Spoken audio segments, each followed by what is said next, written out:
ఈ రోజుల్లో మెజారిటీ ప్రజలు ఎక్కడికి వెళ్ళినా సరే వెంట వాటర్ బాటిల్ తప్పకుండా పట్టుకెళ్తున్నారు.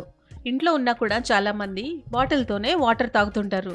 మరి వాటిని సరిగ్గా క్లీన్ చేస్తున్నారా, లేదంటే వాటిలో బ్యాక్టీరియా ఫామ్ అయి దుర్వాసనతో పాటు అనేక అనారోగ్య సమస్యలకు దారితీసే అవకాశం ఉందంటున్నారు నిపుణులు. వాటర్ బాటిల్స్ని క్లీన్ చేయకపోతే బ్యాసిల్లస్ బ్యాక్టీరియా గట్ సమస్యల్ని కలిగించి ఇన్ఫెక్షన్లకి కారణమవుతుంది. అది సగటున 20 మిలియన్లుగా ఉంటుందని, ఇంట్లోని వస్తువులపై కంటే ఎక్కువగా టాయిలెట్ సీట్ పైనే ఉంటుందని చెబుతున్నారు. కంప్యూటర్ మౌస్ పై కూడా అంతగా బ్యాక్టీరియా ఉండదట. ఇన్ని సమస్యలు తీసుకొచ్చే వాటర్ బాటిల్స్ని శుభ్రంగా క్లీన్ చేయాలి. ముఖ్యంగా రోజుకి ఒకసారైనా డీప్ క్లీన్ చేయాలి. మీకు హెల్త్ సరిగ్గా లేకుండా కడుపు నొప్పి వంటి సమస్యలు వస్తే వాటర్ బాటిల్స్ ఎలా ఉన్నాయో ఓసారి చెక్ చేసి వాటిని క్లీన్ చేయాలని సూచిస్తున్నారు. ముందుగా వాటర్ బాటిల్లో కొద్దిగా గోరువెచ్చని నీరు పోయాలి. ఆపై అందులో కొన్ని చుక్కల డిష్ వాషింగ్ లిక్విడ్ వేసి క్యాప్ పెట్టి బాగా షేక్ చేయాలి.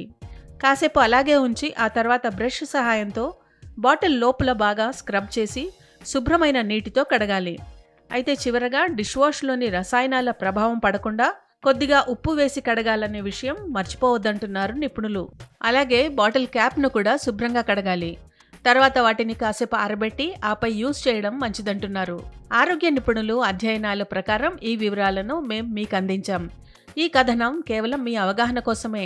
ఆరోగ్యానికి సంబంధించిన ఏ చిన్న సమస్య ఉన్నా వైద్యులను సంప్రదించడం మంచిది.